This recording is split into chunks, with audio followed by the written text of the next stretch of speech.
Good morning, everybody. I'm Ed Parcaut with Mike Kelly, Real Estate Jerky Daily. Sucking down the Java. Whatever. Keep me out of your bedroom. Yeah. Yeah, that happens in the kitchen or the dining area or the living room or the backyard. I see all those on TV things. It's like, oh, we could sit out here and have our coffee in the morning. I don't. Well, I do now that I have puppies. No, but they had to on the balcony or whatever. Like, oh, this would be amazing. Just sitting out here having our coffee in the morning. Yeah. You mean that one time on the weekend? Exactly. That's not super hot. It's that one day of the year. And the rest of the time, you're hauling ass to either get to your office in your house to go to work or to drive to your office. So I got a few things today. So you want to go first? Yeah, I can go first. There I went. You know, you and I spoke yesterday and decided to just start looking at what happened for that month instead of averaging it for the whole year. Correct. Or year to date. Total number. Yeah. So we're looking at, look at this. We're looking at 278 closed transactions for April so far. We have one more day. Well, we have 2 more days, today and tomorrow.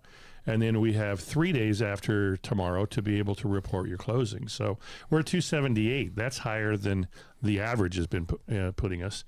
Right, but our number for last month was 372. 322. You had 372 because that's off market and everything else. That's all the others. But I had just through Metro List 322 for March. That's good. Well, that's the best March. That March is, and we talked about it, I think yesterday, is better than May of last year and all the the main times that people go in and the hottest part of the market. Exactly. Yeah. The horseshoe. So we're at 678 active properties on the market for Stanislaus County. So and that's not a lot. It's not a lot, but look, the pendings are still holding strong in the 400s. They just closed those damn things. Yeah, they've not dipped below the 400s. And I've been seeing about a daily, we call them bombs back on the market, about a daily reporting of about 5. I hope you don't say that on your phone. Bomb? Because they listen. Oh. Yeah. FBI's coming. FBI's up front. Yeah. No, but about 5 to 11 per day of back on the market. So that's not bad. I mean, we're doing we're really good compared to where rates are with this market. Yeah. And our price reductions, it depends. Some Mondays there could be 22, and some Fridays there could be like 4.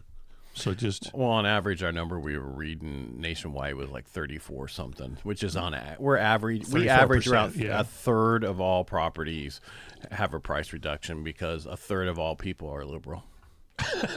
I'm just kidding. Make me choke on my coffee. Yes, they overprice. They overprice their house because at that point they go, "I'm so against tax. Tax everybody," and then they go, "What? I got to pay capital gains? Yeah. What? Yeah, capital gains." But that's just ridiculous. Why am I paying all these taxes? Because you wanted them. All right, so we have 3 things out today: durable goods, housing starts, permits, and then Mortgage Banker Association with the mortgage application data. What'd they say? Well, they don't really talk. Oh, darn it. Yeah, so and the mortgage bonds are testing the 25-day moving average and the Fibonacci because they're. Did I talk about that yet? No, I didn't. Did I? I didn't say where the numbers are. Fibonacci, yeah. So Dow's down like 310 right now. 10-year sitting at 4.4016, so it's up, and it opened at 4.35. Rates have gotten worse by 21 basis points, and I feel sorry for people who haven't locked them yet today because I'm working. Well, it would be, you're probably not getting an alert to lock right now. Huh? I'm going to get one soon. Yeah. Because at 21, that means they're going to start telling everybody, oh, we got, and this is all because of the whole war thing and everything going on that we talked about yesterday. I think the barrel of oil is like 99 right now, and then Brent crude is 113. That was what it was earlier when I did this. This is the 9th. Did you know it's the 9th week? Yeah. Of conflict? Yeah. And oil is right now up to 105.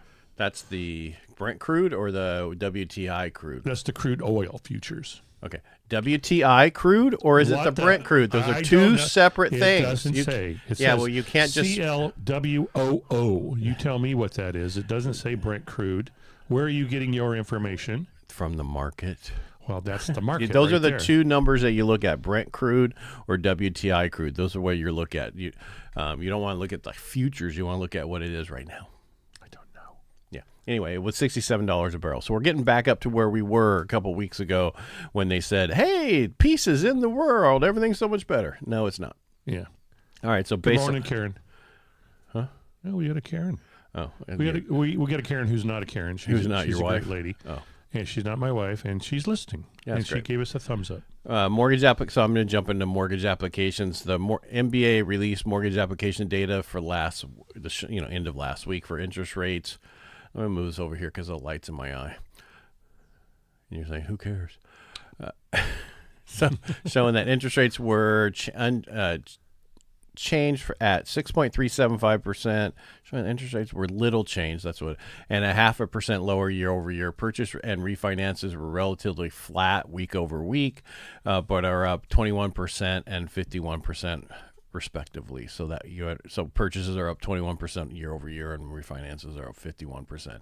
That's people needing money no matter what right now. Yeah. Yeah, I think people they need money because it's so tough out there. People don't know what to do. People are losing their jobs because of AI and everything else. So next is housing starts and permits. Housing starts were up 10.8% in this is 2 months. I'm going to go for a couple months here, so just listen and just take it all in. Housing starts were up 10.8% in March, an annualized rate of 1.5 million, and we're also 10.8% higher year over year. Housing permits fell 10.8% to an annualized rate of 1.372 million and are down 7.4% year over year. Single family starts were up 9.7 month over month and 8.9% year over year. So bottom line, total housing starts, that's when they're starting houses at 10 point. This is the highest it's been in a long time, 1.5 million.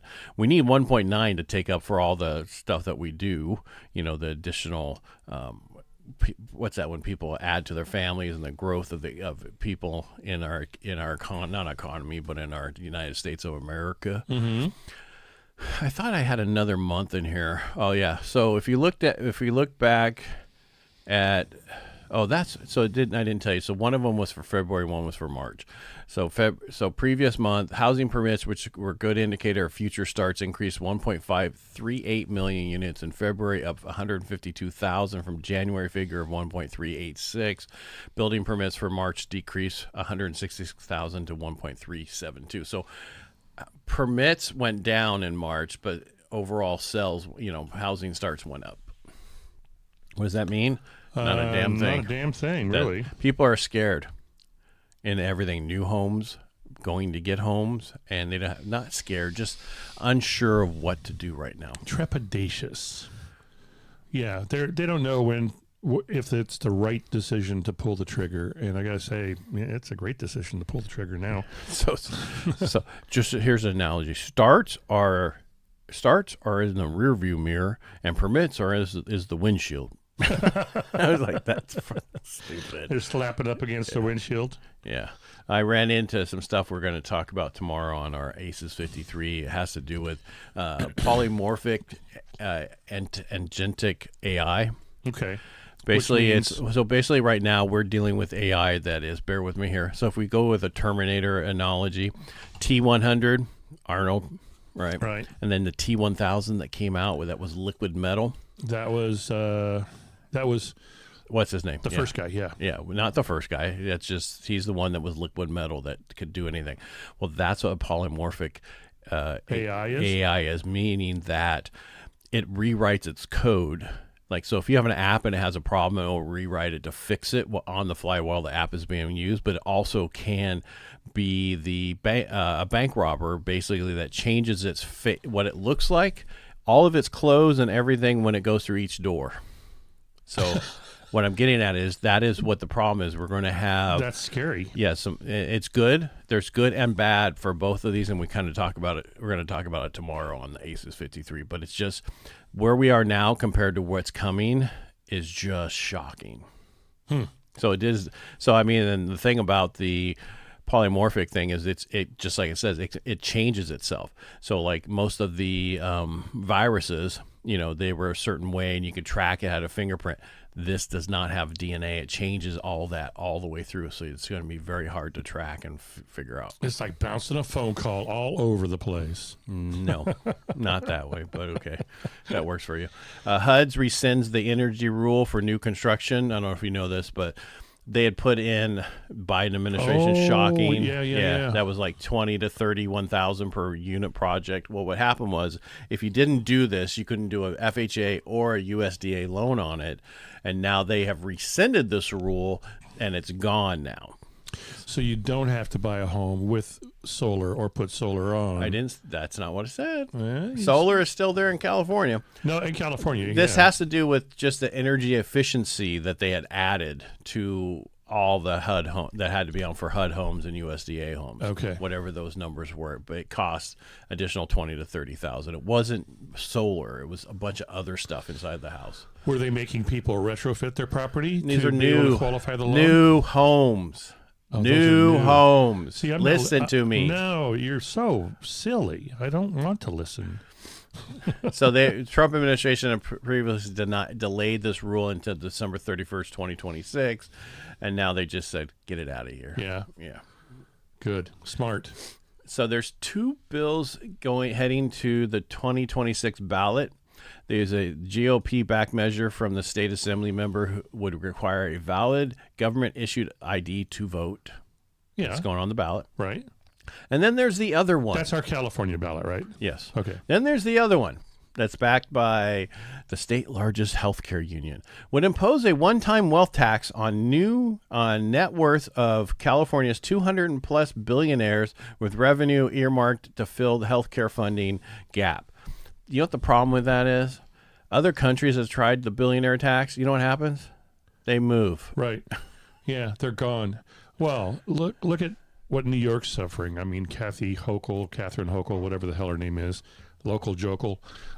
She's begging the billionaires to come back to New York because they all left because of the billionaire tax. Well, the problem is they have such a huge budget downfall. I mean, where they don't have enough money, their budget is way whacked. That is so huge. They don't have enough money to pay for all this stuff. Do what business owners have to do.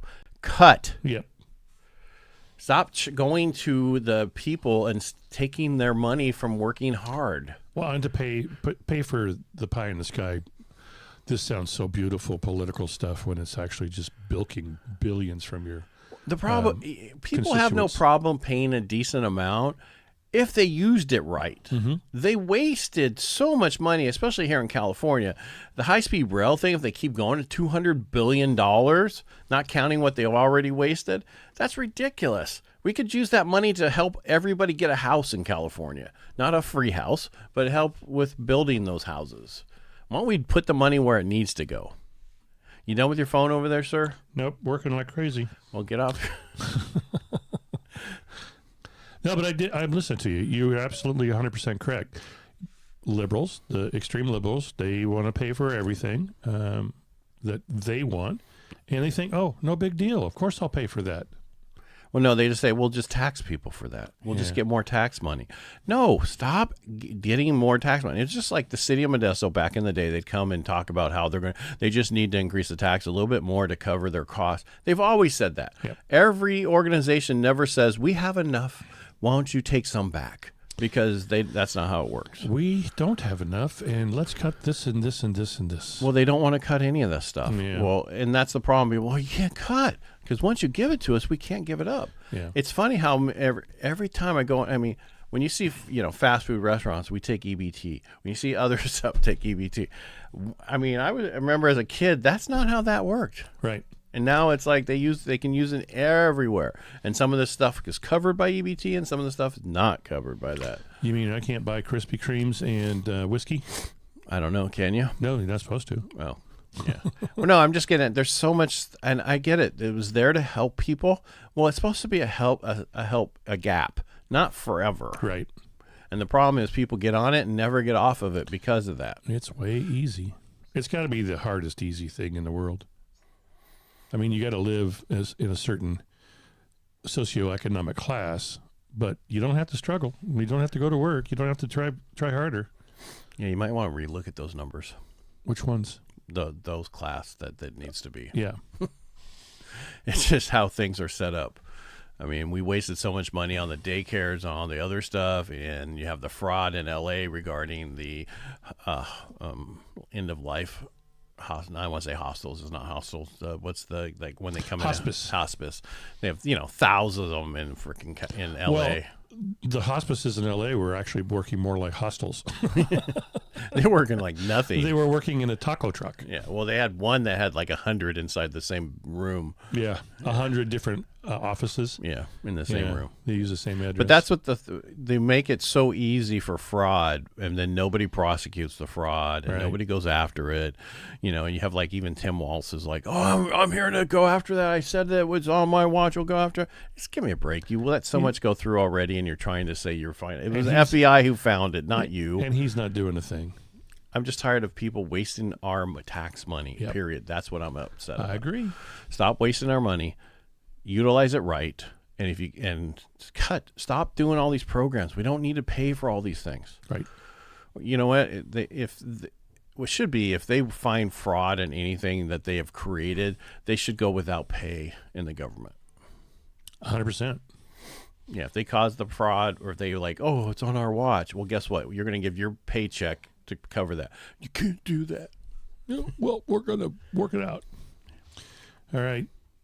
Looks like, sounds like, feels like we're probably done. Yeah, because I could just keep going on. Yeah, I could too, but I'll hold back a little bit this morning. Yeah, because you're on your phone. Yeah. All right. Like I said, I'm working. Well, we're always working. Take the 10 minutes off. I can't. Yes, you can. No. All right, make it a great day. We'll be back tomorrow. Peace out, kids. Bye.